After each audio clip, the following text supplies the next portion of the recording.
Hey everybody. So you want to exorcise your ghosts in Ghost Hunters Corp with the best of them? Well, buckle up, because today we're going to walk you through exactly how to play Ghost Hunters Corp and how to be actually pretty good at it. First off, and most importantly, because I get this question a lot, no, this game is not like Phasmophobia. I know a lot of people are coming from that game or heard about this after they enjoyed that. The games are not the same. Ghost Hunters Corp is much more difficult a game to survive in. Ghost Hunters Corp wants to kill you at every turn of the game. You will more than likely, the first time you play the game, die every single time you step foot into a match.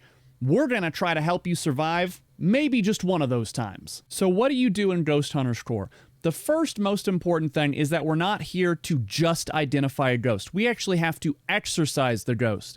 If you identify and don't exorcise, you actually will not get full credit for a mission completion. For full credit, you need to get all of the evidence that the ghost requires, you need to identify the type of ghost, and you have to exorcise it, as well as optional objectives on the board. So how do we identify a ghost? Well, there's a lot that goes into this, so let's start at the beginning, from the tutorial room when you spawn into the game for your first mission. When you first load up the game, you start in this area here.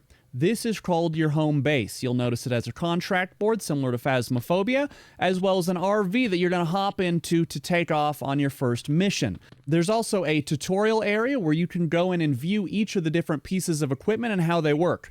But I've gone ahead and gathered them all for you here so you can see just what you're getting into.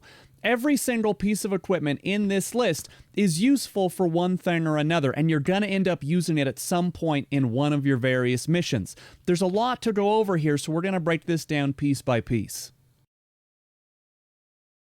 Well, let's take one step back real quick and talk about some of the different menus in the game that you're going to be using most frequently. In the hub world, if you press escape, you'll bring up your data pad. Now, this allows you to gain access to all of the different menus, buying equipment, setting your settings, etc., etc. Let's go through these one at a time. First off, at the top, you're going to have your name, your level, your XP until your next level, and the amount of money that you currently have, as well as whether you're in a local game or a co-op online game. Tutorial. This basically will give you the rundown of all of the different basics in the game, but again, because we're going through this ourselves, I'm going to go ahead and skip this for now. After tutorial, we have the Ghostopedia. This is what you're going to be using in the game to track any and all of your progress, your evidence type, and the type of ghost, as well as getting directions for what type of exorcism you're going to be doing. We'll get into this more when we actually hop into a stage. After that, we have photos, which will just show you a collection of the photos that you've taken with the camera while you're in the game. It will also give you a rating and a score. And up to the top right is the profile, where you can change your character look. There are a couple character models here. Color change, I have no idea what that does, so I don't mess with it. Next up, we have the Ghost Market. The Ghost Market is where you buy all of your equipment. You're going to buy everything from the data pad. There's no menu on the board like Phasmophobia. You buy everything directly here. Once you click on an item, it will tell you the level that you need to be in order to purchase it, how much it costs, as well as how much currency you currently have, and how many of these you actually have in storage right now. Each item has a different price and level requirement to be able to buy, and you can keep as many of these as you want in storage as you can afford, really. I wouldn't recommend going nuts because you're going to have to buy a lot of equipment, but that's up to you. After that, we have a button that says Local Co-op, so you can host a game on your own server at home if you have other people on the network that want to play with you.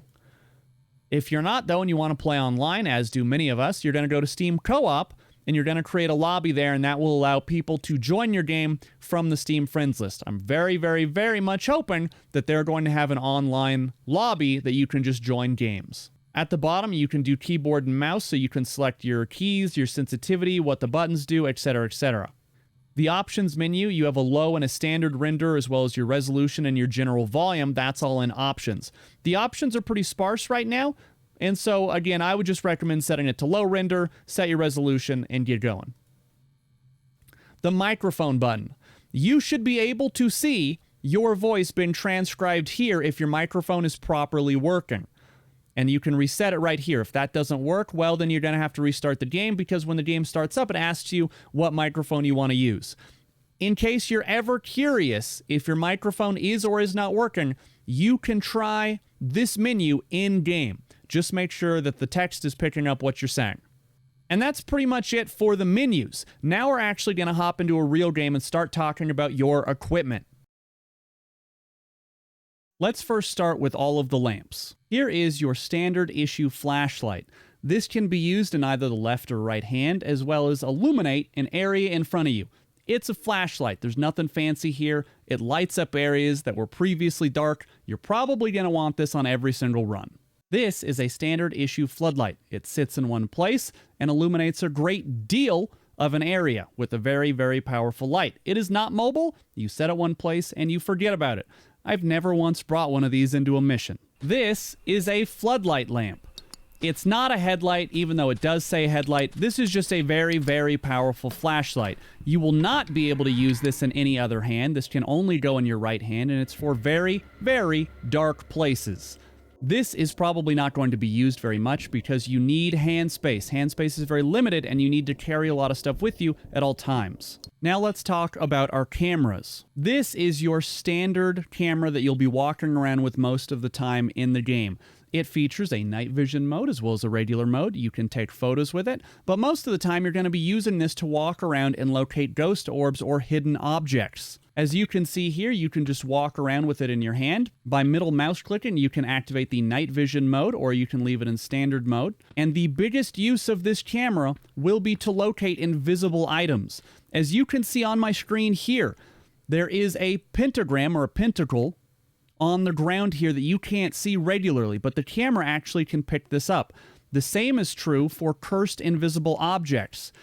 Objects that are cursed or occult will register an occult reading if you use the sniffer, but some of them are actually invisible and you will need to use a camera in order to locate them. Same thing with this pentacle here. How do you bring them out into the real world, you ask? Well, that we're going to use the flash camera, but that's a little bit later. After that, we have a handheld camera. Now, this is just going to be dropped directly onto the floor and pointed in one static direction. And once you do that, you can head back to the van and see what that photo is actually looking at. Your camera setup will look basically like this. You'll be able to move through your various cameras, activate night vision or not, and you can see whatever the camera sees. But this camera, in this case, is immobile. Once you place it down, it faces that direction and that direction only. After that, we have the tripod upgraded camera. Now, this camera can actually be remote controlled to pivot left and right. So in this case, I can see myself standing here at the console, and I can use these controls to actually turn the camera. This gives you much more freedom to just put this camera in a room and let it stay there the entire time, while you watch from the safety of the van. Do understand that both of these cameras can be knocked over by the ghost, so you may find yourself running back in an area to stand your camera back up. Now let's talk about your ghost scanning equipment. First up, we have the MEL 8G0. Now this will detect temperatures as well as occult energy, but please be advised right now in the game, as of this recording, the occult energy sensor does not work. It has not worked in the entire alpha. I'm hoping it's fixed by the time we get into the game. The way it works is very simple. You walk into a room that you want to measure the temperature, and it will give you an update about every second. And if you see that temperature go 0 or negative, that is one of the two evidence types that you can actually log in your journal. It's very important that you check that when you are near a ghost. It is not like Phasmophobia. You do not measure the ghost orb room. You actually have to measure where the ghost is. After that, we have the distance thermometer.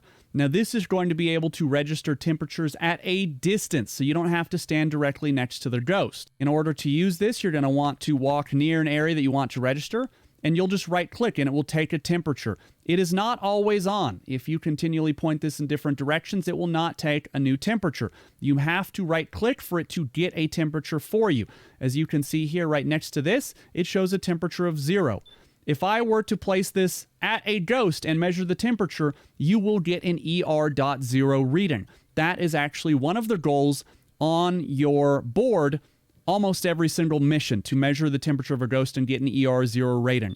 You can only get that reading if you point it directly at a ghost and take the temperature. After that, we have the EMF K2. This is your standard EMF reader. It's going to show you lights on it once you turn it on, and then you measure the ghost. Once you turn it on and you step near the ghost, you should get anything between 1 light and 5. Generally, all we care about is 3, 4, or 5. If you register a 3 or 4, that is one kind of evidence. You'll need to deal with it one way. And if you register a 5, that's a completely different kind of evidence, and you have to deal with it in a different way. After that, we have the Entity Analyzer. This is just a handheld device that you're going to want to point at or near the ghost, and it will charge from 0 to 100%. At the time of recording this video, and still it persists, this does have a bug. Right now, you actually can't hear anything on the device. Normally, it will make a beeping sound, a very low-pitched beeping about every second. That's actually how you know it's working. Right now, because it is completely quiet, means the device is actually bugged. In order to sidestep this bug, you have to turn this piece of equipment on in your mission first thing you do. Let me show you. So we've just arrived on the Belgium map. What I'm going to want to do before I touch any other piece of equipment here is I'm going to want to grab this and turn it on. And in this case, now you can hear the beeping. Hopefully you can hear that. That means the device is working properly.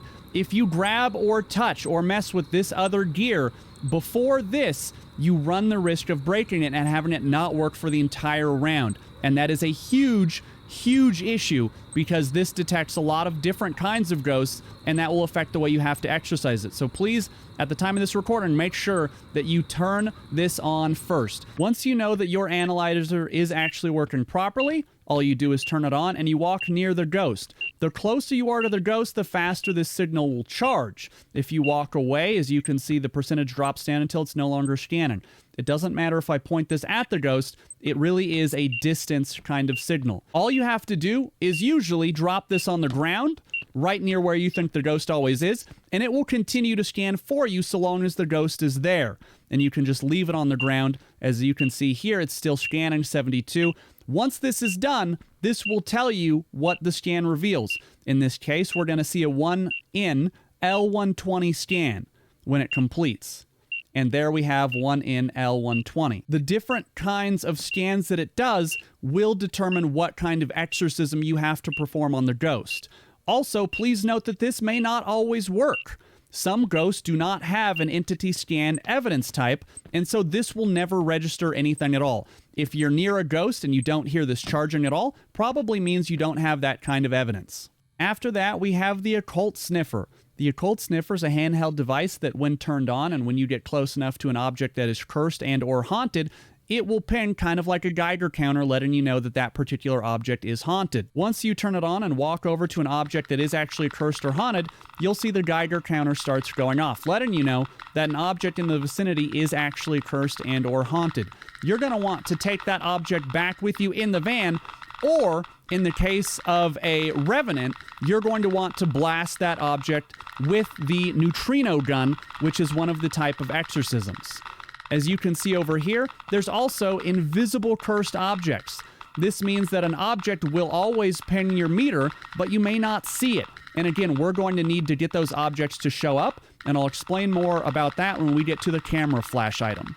For now, this item just helps you locate objects that are cursed. Also, one last thing to note, please make sure if you detect an object that is occult, you need to put that in the van, because that's actually worth extra money to you at the end of the mission. Also, one last note, this item will no longer detect occult objects once you have exorcised the spirit.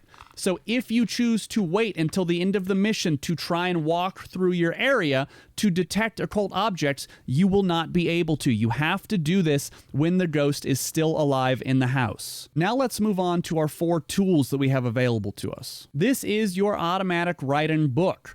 Unlike in Phasmophobia, you're going to want to try to hold this in your hand when you ask the ghost questions. You can ask the ghost questions such as, Spirit, can you write in the book? Or Spirit, can you draw in the book? Also, a question of, Spirit, can you write or draw on the walls? Is another valid option. The ghost may write in the book, or it may write on the walls of your residence. If the ghost writes on the walls, you will know because you will hear a sound that sounds like a page turning. That is your indication that the ghost has taken the pencil, usually, and drawn or written on the walls somewhere in the house, and you're going to need to use the camera that shows you invisible objects in order to locate that. And again, to bring that writing out into the real world if you need to, we're going to use the camera flash, which, again, we have not gotten to. After that, we have the spirit box. This is your standard issue spirit box. You're going to turn it on, walk into the house or the residence, and you're going to ask the spirit questions. Spirit, can you speak to me? Spirit, can you hear me? Spirit, can you talk to me? Any of those will be valid questions that you can ask the spirit box. Please be aware that the spirit may respond by using the spirit box itself. You may hear static, you may hear little bits and pieces of noises, or you can also hear radio. If it sounds like a radio station or music is playing, that's actually a separate category in the spirit box itself. The last thing that you may hear that counts as audio evidence is a spirit talking. You may hear a demon laugh. You may hear a spirit talk or say things out in the area. Those do not count as spirit box specific noises. You will know if a spirit is using the spirit box to talk to you because it will be loud and it will be obvious. Next up, we have the instant camera. The one that you receive in the van will have 2 flashes total, so you need to be very cautious in using them, because if you don't have another one of these handy in the mission, you will actually fail your exorcism if you use all your flashes and you need them. The flash camera has 2 major uses. The first is going to be as a defensive item. Once you see the spirit, or you know the spirit's in your room, you can flash the camera, and if the ghost is affected by it, you will see either a white flash of smoke or a colored flash of smoke, depending on whether you were correct on your exorcism technique. That's the defensive side. The secondary use is actually a toolbox item. You can use this to show or bring to light items or text that is actually invisible. So do you remember when we saw the pentagram on this square right here that's invisible to us right now, but we can see it on the camera? If you flash this with the camera, it will actually make the pentacle appear so you can deal with it with holy water. The same goes for invisible cursed objects. You will not be able to interact with these until you flash them with the camera and it brings them into this world. In some cases, like the case of a revenant, you'll need to sometimes bring an invisible object into the world and then blast it with a neutrino gun in order to exorcise that spirit. Next up is the Exorcism Book. Now, this does not appear in the starting area, so you have to load into a map to get it. Once you have it in your hand, you're going to want to read this passage in the book when you're inside the house. Now, please be aware of a couple of very important things. First off, when you start reading from this book, you are going to make the ghost very, very mad. Typically, as soon as you start reading, the ghost is going to attack you. So if you wish to see the ghost very early, you want to try to identify the type, go ahead and read from the book. As soon as you step foot into the house, you'll get the ghost mad.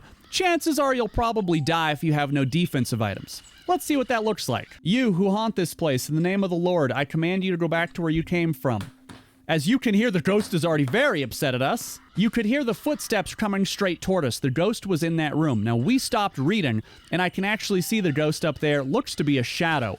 We're going to want to go ahead and leave now, because we are going to die. You who haunt this place, in the name of the Lord, I command you to go back to where you came from. Let your soul return to the earth. Let your body return to dust. So be the will of God. If you complete a successful reading, you will destroy the ghost. You have to read the entire passage. You may see a ghost somewhere in the house suddenly explode into a puff of colored smoke, or you may see the ghost explode into a puff of white smoke. Depending on whether you are correct or not, you'll get one or the other, and we'll talk about that a little bit later. Now let's move on to consumables. First up, we have the Tiger's Eye Stone. This is going to look a little bit different when you're actually in the van. Items will sometimes function and look a little different depending on whether they're the default item or whether you purchase the upgraded version. The Tiger's Eye Stone, fortunately, works the same both ways, whether you buy one or get one default in the van. You just toss this directly into the path of the ghost, or leave it in an area where the ghost frequently travels, and if the ghost is affected by the Tiger's Eye Stone, you will see, again, that puff of smoke, whether it's white smoke or a puff of colored smoke. All you have to do, again, is just leave the stone in an area that you know the ghost is going to be. It's like a defensive item. But be aware, the Tiger's Eye Stone does not work on every single ghost type. Now we have holy water. Holy water comes in 2 vials as soon as you start the mission, and their use is very simple. They have 2. One is going to be tossed on the ghost itself. Some exorcisms will require you to see a ghost and toss the holy water, usually directly at its feet. if the ghost is invisible, your holy water will not work, as far as I've seen. Now, that may change in the future, but for right now, make sure you can actually see the ghost, aim at its feet, chuck the holy water. Again, this, like most other items, may result in a correct exorcism in colored smoke or incorrect in a puff of white smoke. You're going to have to gather the evidence first to know what kind. Holy water also has a secondary use as well.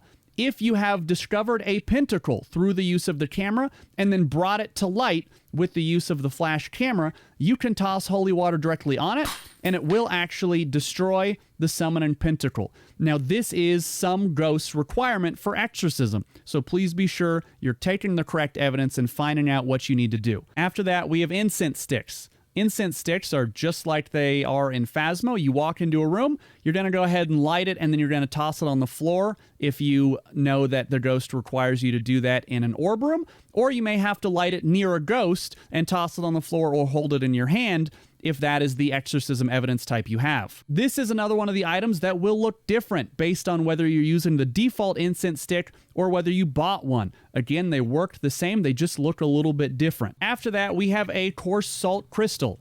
This is salt. I know it doesn't look like that, I know it just looks like a cloud, but this is salt. Salt has two uses. One, you can put salt on the ground near a demon. I typically recommend you put it either in the doorway or right next to your RV because the ghost will often come out and try to kill you. Or you can also load it into the shotgun for a very offensive approach. Now, salt is also used in some investigations if you have an EMF of 3 or 4. Once the salt gets used, you will know because it will go from a white color to a very dark gray color, letting you know that it has been used and is no longer effective. Please watch your salt. Lastly, let's talk about all of your guard items, as these are very important to keeping your dumbass alive in the mission. First up, we have a statue Marie. It looks like this. Please keep in mind that it is colored. Right now you see it as blue and tan and gold. When this statue gets used up, because it will get used up, it will turn completely gray. It's like it has AA batteries and they run out. The biggest use of this statue is just like this. You pick it up and then you drop it on the ground. Now you have a covered area around the statue that should protect you from small children. Now, it is unknown at this moment whether the statue actually protects you against any other kind of entity. Children is the only one that we know for sure that does work. But even so, the game can sometimes be buggy, and children can walk right through Maries. Demons can walk through crucifixes we've seen. Don't always assume that you're going to be 100% protected because you're standing in the range of a statue or a crucifix. After that, we have a danger detector. Now, this looks like a light on a stick because it basically is. You're going to place this in an area of high traffic, and it's going to let you know whether you should be running or not. Once you walk into an area, if everything is okay, you'll see the light stay white. If you should be a little bit worried, it's going to turn yellow, as you see here. The light has just turned yellow to indicate that there is a ghost maybe prowling around, walking around, looking for someone to attack. Should this light ever turn red, you need to be running. That means the ghost is actively trying to murder you. This is the crucifix. The crucifix works in two ways. You can either hold this in your hand or you can toss it right on the floor. Much like the statue, this has a limited time that it will be useful to you. If you notice that your crucifix has gone to a more metallic color, it looks just solid gray instead of being inlaid with gems and gold little flecks, that crucifix has been used up. It is no longer useful. You will be murdered by the ghost. They do not care anymore. So be sure that you are actually using an active crucifix. Please also note that the crucifix does not keep absolutely every single kind of entity away from you. The crucifix will work against demons very well, but can also work against poltergeists and revenants. I'm not sure at this moment if it works against children or shadows. The game doesn't really explain that, and we need to do much more testing. Just assume that you are never safe, because generally, a lot of even demons can walk right through a crucifix and murder you, especially in multiplayer games. Next up, we have the Neutrino Gun. This is where the game gets fun. This is a totally offensive, amazing item.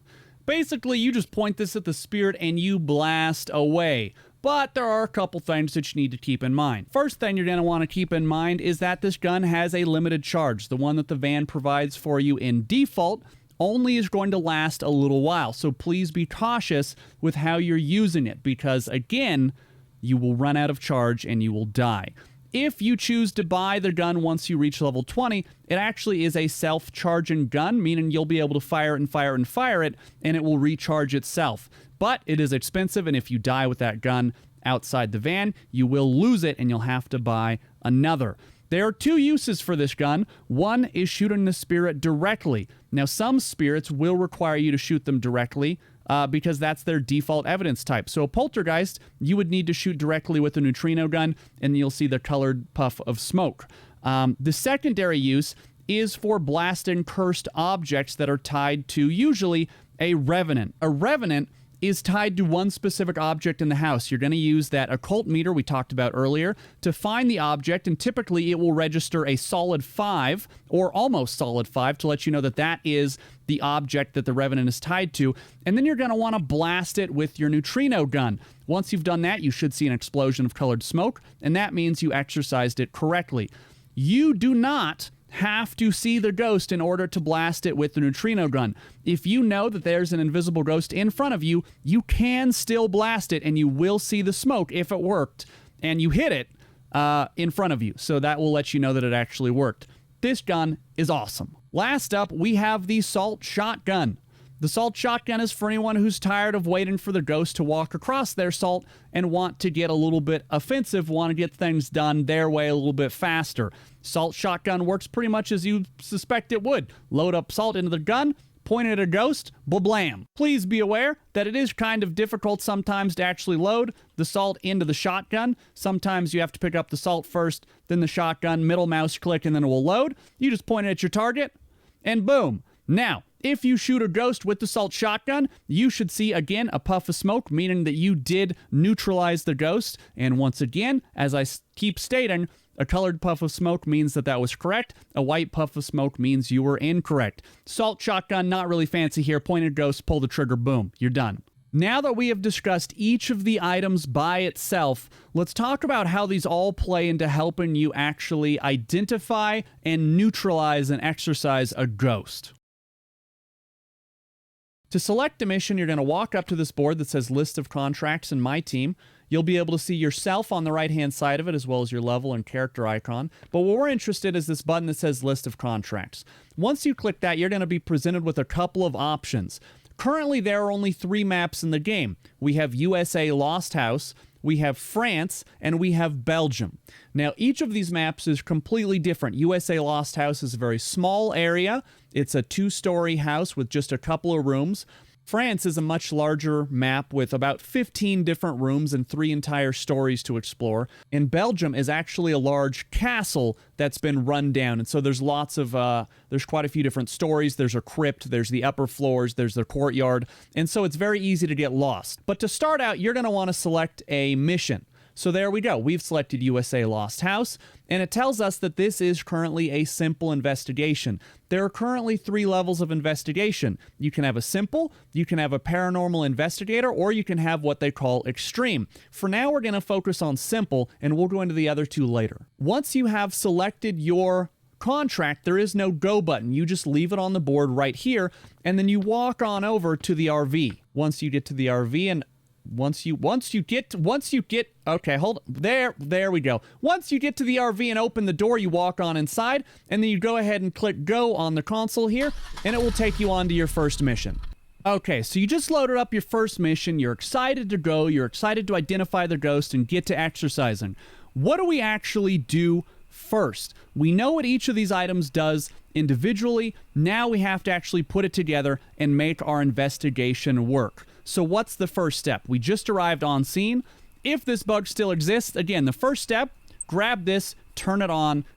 Now, we're going to want to walk to the back of the van to see our objectives board. You'll see it lists the house that we're on, the level of difficulty of the investigation, whether it be simple, paranormal, or extreme, and then it's going to tell us our optional objectives. In this case, we always need to exorcise the entity present. Also, we're pretty much always going to have to detect it with the EMF K2, so you should expect either salt or neutrino as one of the evidence types, and we'll get to that in a moment. We need to film the spirit next to a camera. As long as you have one set up, that'll automatically trigger. We need to measure a temperature with ERR, and remember that is with the yellow thermometer pointed directly at a ghost.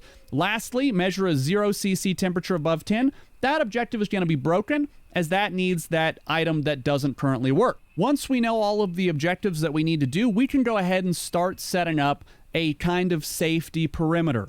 This would be my strong recommendation to you. Grab the flashlight, right-click, middle mouse click to get it over into your left hand so you can put an additional item there. Grab yourself a crucifix and a Mary statue.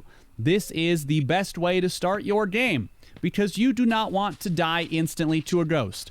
The second that this door opens, as far as I'm aware, as long as you have not opened this door, you should pretty much be fine. But the moment that you open this door, you are allowing the ghost to wander wherever it wants and to murder you should it so choose. Walk over here, drop the statue and the crucifix on the ground by the front door, go back to the van. Step 1 complete. Next, we're going to want to start establishing some equipment that's going to help us figure out what we need to do here. Again, there is a strategy of picking up the book, angering the ghost immediately, but that's a little bit advanced. We're going to wait on that. So let's grab our EMF and our camera, our little movable, tripod camera. We're going to set this up to see what we can see. We see a light on in this left room. I might point this camera directly at that room to start. Let's see if we survive long enough to do this. I'm going to turn my EMF and just toss it right on the ground. I'm going to need most of the equipment in this van in order to do this investigation. Now, something that I should also point out at this moment. I did mention earlier, but I think I need to reiterate. This game is not like Phasmo. You do not stay in the house if you want to survive and you're not properly prepared. There is no way to just hide from the ghost. Do you hear that beeping? It's the ghost wandering around. The ghost may actually be on its way out here right now to attack me in the van. I don't know. Anyway, we're going to grab some more equipment. Let's go with our temperature reader and our camera and head right back in. Again, you want to be cautious and safe in this game. The ghost is going to try and murder you. Now that we have our camera here, we can start to get a look around. I noticed right away that there are ghost orbs in this left room, so we're going to kind of be focusing there. Can you see those? We can see that there are ghost orbs right there, so this room is hot. I'm going to be looking around the ground here to see if anything appears. I don't see anything. I do see some a little bit of deterioration of my camera, which probably means the ghost is fairly close. We're going to go ahead and put that down and measure the temp in this room. It looks like we are getting a 16, a 15, a 17. I'm not seeing anything insane yet, but I also don't see the ghost. Looking down at my EMF reader, we're getting a 4. I'm going to assume that we have a 4 on our meter and not a 5. We're going to haul ass now back to the van.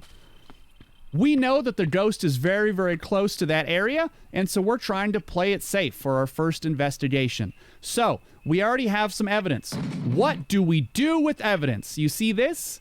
This is why you shut the door to the RV. The ghost is currently attacking the RV. If I had left that door open, the ghost can actually rip that door off of the RV and come in and kill you. If the ghost rips the door off of the RV, you have to hide in the bathroom. Or you can also attempt to hide in this little metal box. Good fucking luck with that one. By the way, if the ghost is attacking your RV, it usually will stand right outside. Try to get a look at it. Looking at the ghost can tell you a lot about what you're going to need to do to exorcise it. So, we know that we had EMF 3 or 4. So what do? We have to open our Ghostopedia. This is where you're going to log all of the evidence that you get, and it's going to tell you exactly what to do about the ghost. On the right, you can choose the category of ghosts that you have. Each of these ghosts acts differently and typically will look differently. A shadow will typically be a completely blacked out ghost. All you can see is the face. It will be very dark. That has a specific exorcism requirement. A poltergeist will be very, very aggressive very quickly. Typically, you walk in the house, you start doing anything, you're going to get attacked if it's a poltergeist. That you need to blast with the Neutrino Gun. Any is not a valid option. Don't mark any. The children category. This will be super obvious because there's usually just one model that is acceptable for children. The model will be small. It will be obvious that it is a child. Children have no specific requirement for exorcism. There's no default baked-in requirement.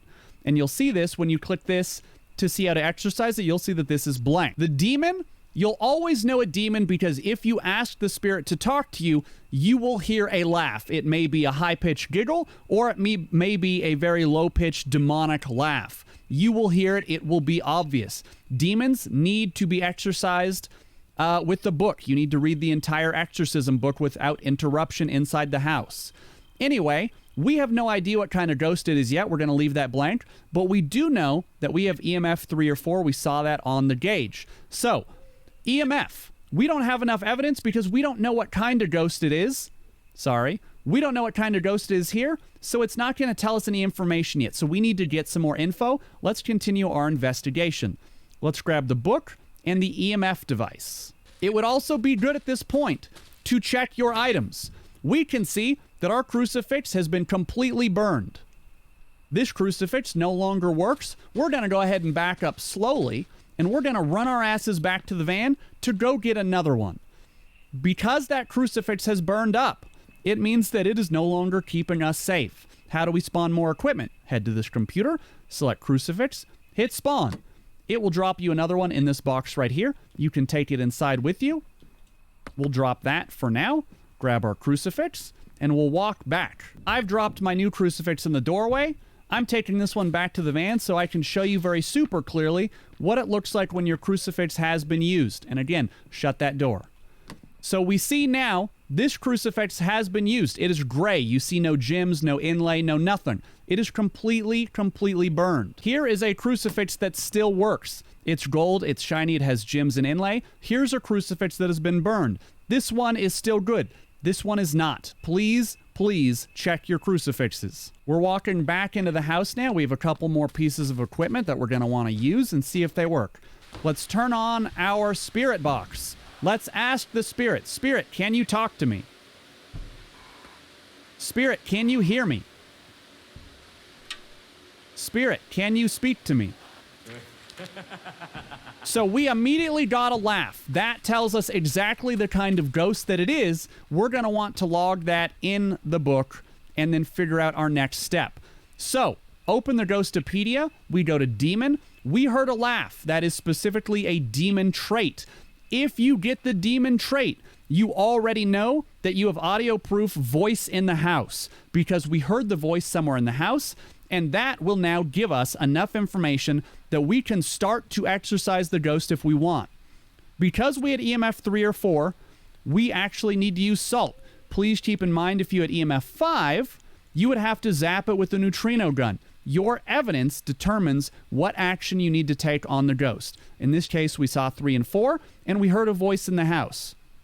We still need, more than likely, one more piece of evidence. We are back in the house. Spirit, can you write in the book? Ghost, can you draw in the book? Spirit, can you write on the walls? Spirit, can you draw on the walls?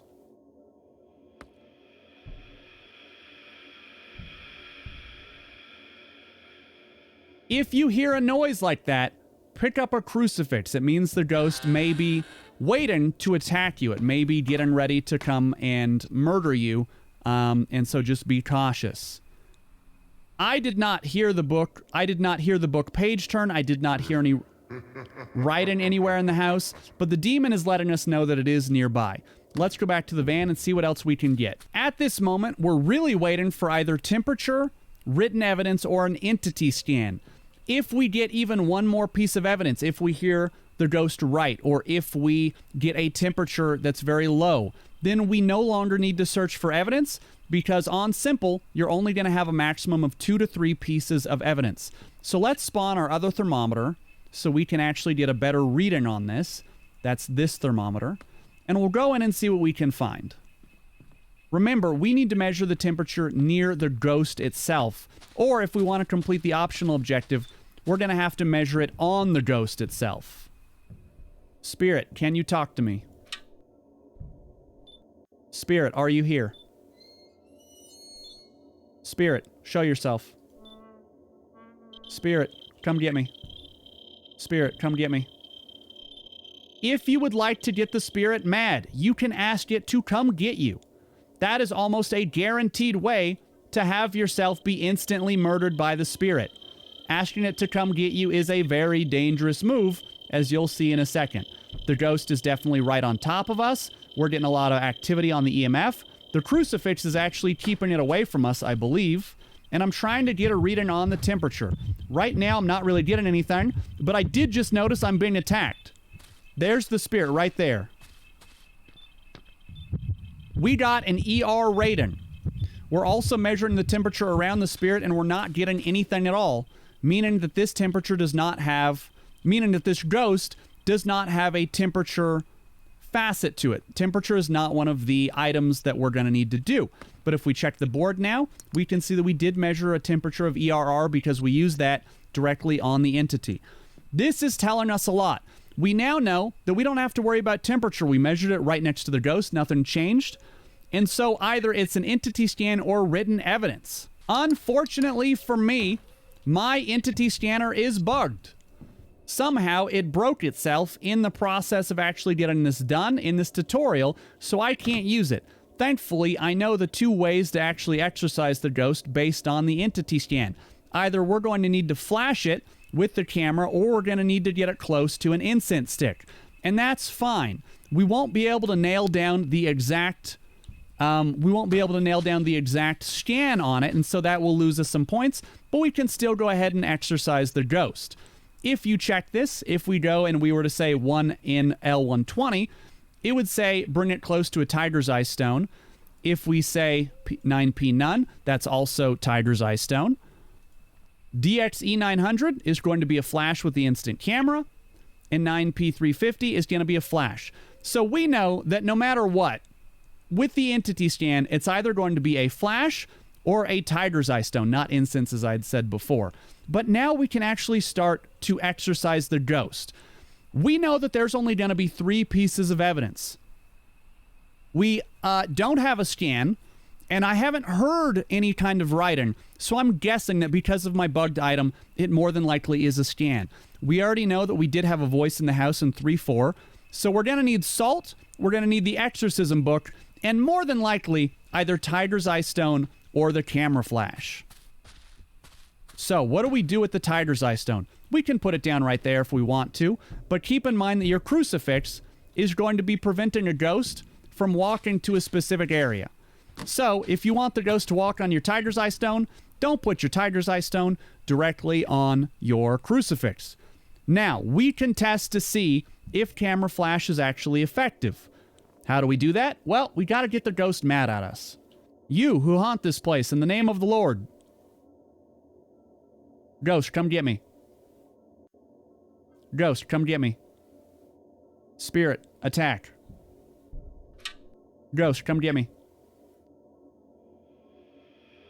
Ghost, come get me. So, when we flash that camera, now I can finally explain this. When we flashed that camera on the ghost, we saw quite a large puff of colored smoke. It was very clear. It's red, blue, and white smoke. That means that the camera flash action was actually correct. It means that our entity scan was either one of those two options that required the camera flash.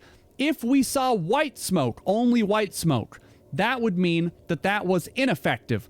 And that would either mean that we already did that. Ghost, show me a sign. Ghost, where are you? I hear the ghost very close. I don't know where it is. Ghost, come get me. Spirit, come and get me. Whoa! So, you saw how it exploded into a flash of white. That means that, again, that type of exorcism was not effective. In this case, we had already used the camera flash once and we saw the colored smoke, so after that, we saw just the white flash. If we tried the other way, a Tiger's Eye Stone or holy water, methods that we know are not going to work, we will see again white smoke, indicating that that was ineffective. You want to have colored explosions of smoke. So, now that we have done that, because again, our entity scanner was broken, but we can take a guess, and we can say that it may have been DXE900, because that would be flash. We have a 50-50 on this one. I don't know what the scan is, but I know that the flash worked. Next up, we either need to get the ghost to stand in salt, or we can blast it with the salt shotgun. Obviously, you know which one is more fun. But the other thing we need to do is we need to exorcise it with the book. So we're going to have to walk into the house, read from the book, and hopefully we should see an explosion of color because it is a demon. Let's check. You who haunt this place, in the name of the Lord, I command you to go back to where you came from. Let your soul return to the earth. Let your body return to dust. So be the will of Odin. You saw, as we read, the spirit exploded because, once again, that method of exorcism did work. At this moment, we have done 2 exorcism steps. We know it is demon. All what's left to do is hit the ghost with salt. So in this case, I'm going to show you guys the salt shotgun because that's a lot more fun than any other way of doing this. Now we have our salt shotgun loaded. We're ready to do this. I can actually grab the extra salt just in case.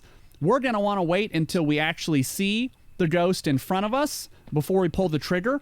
And this should result in the ghost exploding into specifically white shining orbs. If you do not see white shining orbs, you have done a step wrong. You may have mislabeled some of the evidence. You may have gotten something incorrect. All you need to do is wait until you see the ghost and blast it. Spirit, come and get me. The ghost is currently invisible and trying to murder me, which makes this very difficult. You're going to want to be able to see the ghost. If you can't see the ghost, it's going to be very hard to shoot it. Spirit, come and get me. Boom!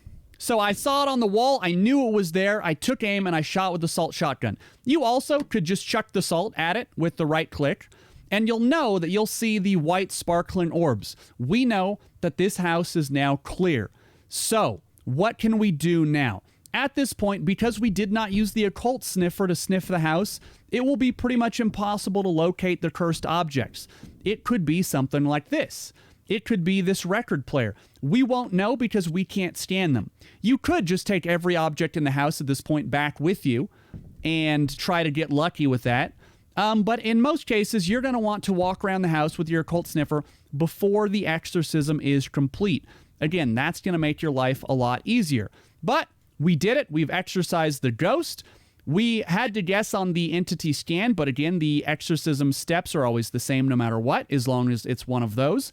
And we identified the ghost as a demon through its actions. That's it. That's the whole game.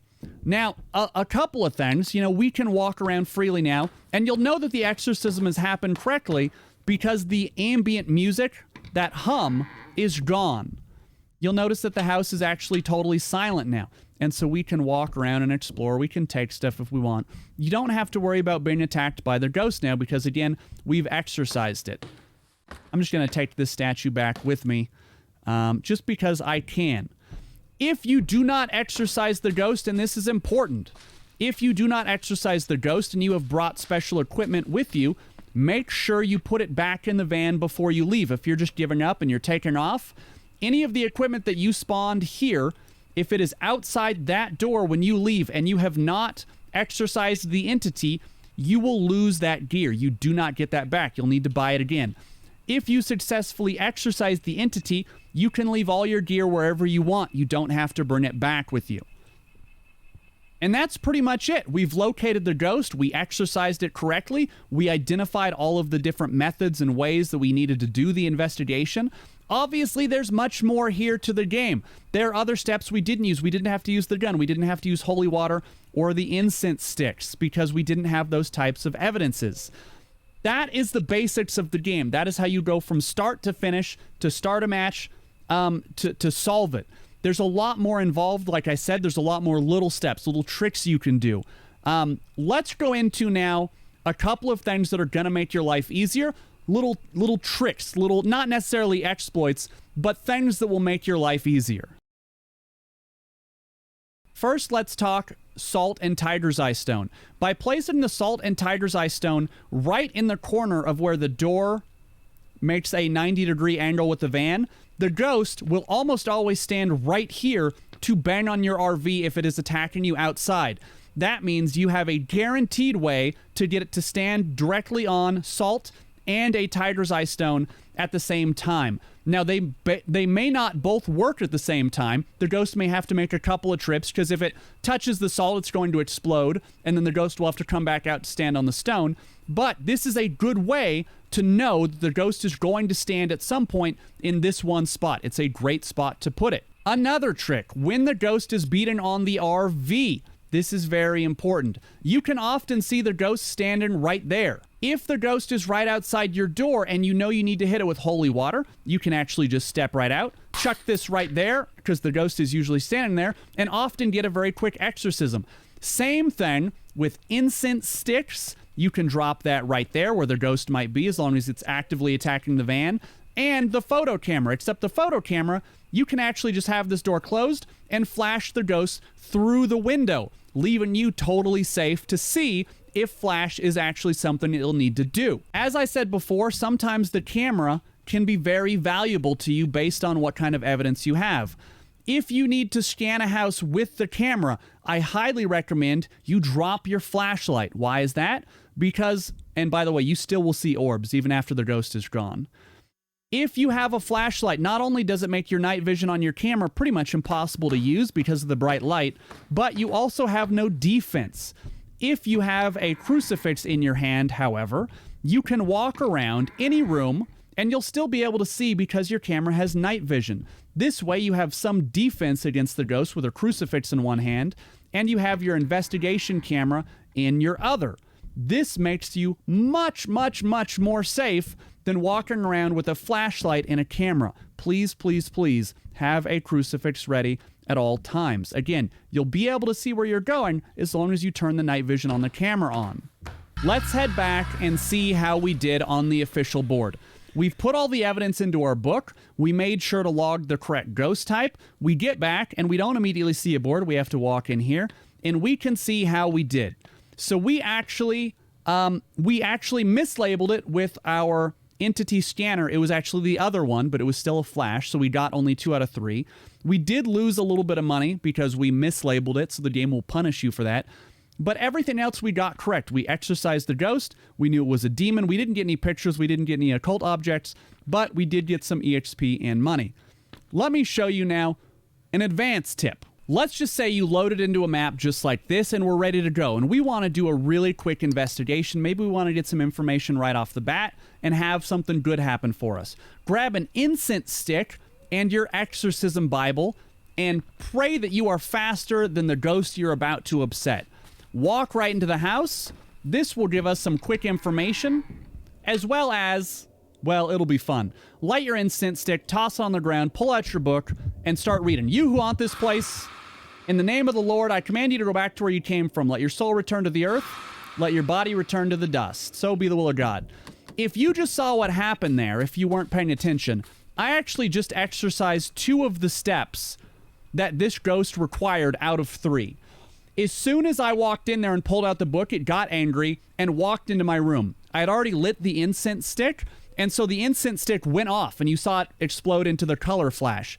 That means that we already know that it is a temperature, either 0 or negative. It's one of the 2. Maybe I got lucky and the ghost orbs were in there, or maybe the ghost just got too close to the incense stick.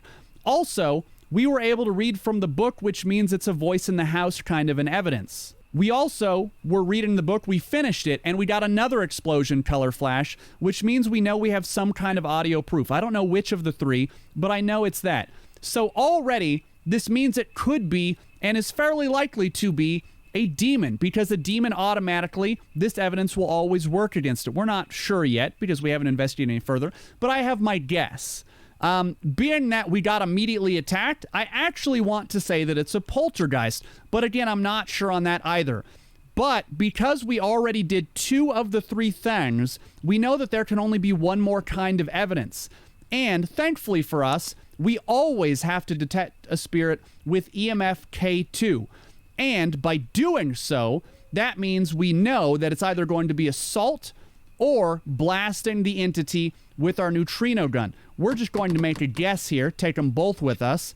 I'm not even actually doing an investigation at this point. It's just process of elimination and knowing the game. Let's see if we can do it. Ghost, you who haunt this place, in the name of the Lord. It's a shadow. So, I zapped it and I got white smoke, which means that it is definitely salt. It is 100% salt that it needs to walk over. I am going to take this and back up because the ghost is very mad. I'm going to put it right here. It should step on it when it attacks the van. Watch this. Go ahead. It exploded into a colored cloud of salt, and because I saw it, I know now that it is a shadow. I saw it was very dark, which means it's a shadow, which means that I need to flash it with my camera as the last step, because we already got the salt, because we knew it was going to be EMFK2. We had a 50-50. So at this point, I'm going to finish this investigation by flashing it with the camera. And I did all of this based on process of elimination, basically. And because I knew that the ghost was usually standing there, I went ahead and zapped it, and we got the clean of the house. Now, that was very, very clean. Normally, you don't get nearly that lucky. But that is a strategy that you can use, basically just eliminating things that you know to be not true in order to get your exorcism. So in this case, we know it was a shadow, so we knew that we were going to need to flash it with the camera. But these other things, I don't know if we had temperature. I don't know if we had, I do know EMF 3-4 because salt worked, but it could have been any of the voice types. I'm not sure on that, but we did exorcise it. Again, a strategy that you can use. It's not necessarily very fun, but if you want to just clear some things very quickly, or you want to at least get a jump start on your investigation, you can do that. Now, let's head back to base. So that's pretty much it, and I'm recording this video as of Tuesday, the 13th of July. There's a lot that could change between now and when the game comes out, but if you manage to stick through this entire guide, I know it was long, I know I talked a lot, but there's a lot to this game. It's not as simple as walk in a house and hide like in Phasmophobia. You should just expect that you're gonna die a lot, that you're gonna you're gonna lose a lot of equipment. You may feel frustrated. I know I did the first time that I started playing, but you gotta stick with it. Once you start learning how the ghosts interact with stuff, how equipment works, your safest strategies, I promise you this game is a ton of fun that I'm gonna be playing for a really long time. One last thing that I have to mention that I can't show you here, but unlike Phasmophobia, if you are in a multiplayer game and you die, you become a spirit who can still interact with everything in the game. You can shut and open doors. You can carry stuff around with you. So, for example, one thing you can do is if you die but your buddy's alive, they can go to the van and you can actually carry around a camera and point it at different stuff while they watch from the van. You can't activate stuff, so you won't be able to flash a camera or take a photo, but if they, for example, turn on an Occult Sniffer, then you can actually carry that around and you can tell them when the Occult Sniffer goes off. You could even grab the object that you think is occult and take that downstairs and bring it to your friends in the van. There's a lot that you can do as a ghost. Not all of it's always going to be very friendly. You can also do some real fucked up stuff to your friends. Turn on and off lights until they explode. Shut doors on them when they're trying to run away. It's going to be hilarious. But basically, I want you guys to know that this game is incredible. It's a ton of fun. Me and RBD and Crimson and Dust have all had a ton of fun playing it. I hope you guys do too. I hope this guide helped explain how you can kind of go through the game, how you can identify ghosts, how you can exorcise them, and kind of some tips and tricks. I'm going to leave you with one last one that I am almost certain is going to get patched, but I think it's funny anyway, and I'll show you that right now. Actually, scratch that. I'm going to show you two fun things that you can do. They're kind of weird exploits, but, you know, do as you will with these while they last. They may not even work once the game goes live. Anyway, the first one is going to be what happens when you actually tell the van to go back to the home base, or what happens when you tell the van to go to your mission. If you tell the van to go and sprint outside, it actually loads your character exactly where you were when the mission ends. So, allow me to show you. Normally, we would go back to base and we would stay in the van, but watch this.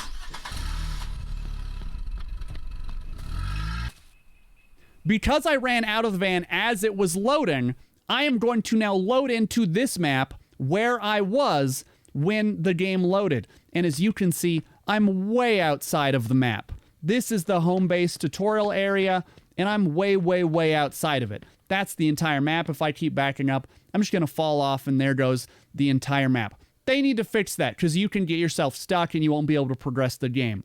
I have one more thing to show you that's kind of funny. The last thing I want to show you is what I've kind of termed physics racing.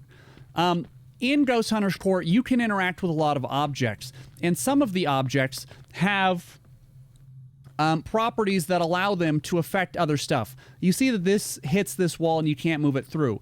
If you had another person here, or even by yourself, you would be able to swing this box and you would be able to push them as the box interacts with the camera. Well, something funny happens when you yourself are holding an object and try to push it through yourself. And we like to call this Mario Kart racing, or physics pushing. You know, it's up to you.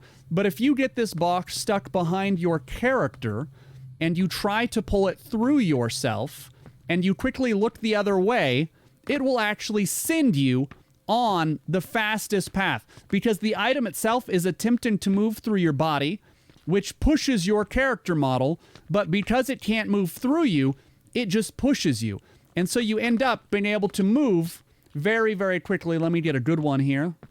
You just got to stick it behind yourself, and then we're off to the races.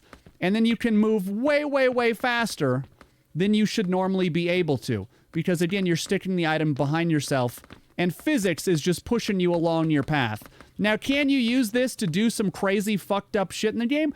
Absolutely. In fact, they just patched it, but you used to be able to shoot off into the sky by putting an object under you and looking up and holding it and trying to lift yourself up. I'm certain that there's going to be a lot more exploits and other things that you guys can find, but with my limited time the last couple days that I've been playing, that's just a few of the things that I've found. Some of it will no doubt be patched by the time the game comes out. But again, you know, explore, try to break stuff, figure out what you can do. The game is a ton of fun. I hope you guys enjoy it as much as we have, and I look forward to seeing you guys in the game and playing some matches with you.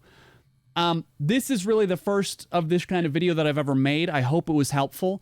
I'm sure it's not organized the best, but if you found it helpful at all, you know, if there's anything else I can do for you, always feel free to hit me up in the comments or you know, on Twitter or on whatever, and I'll see what I can do. But otherwise, I'll see you on YouTube. I'll see you guys on Twitch. As always, let me know what you think. Let me know what you thought in the comments down below. And until next time, burn bright, everybody.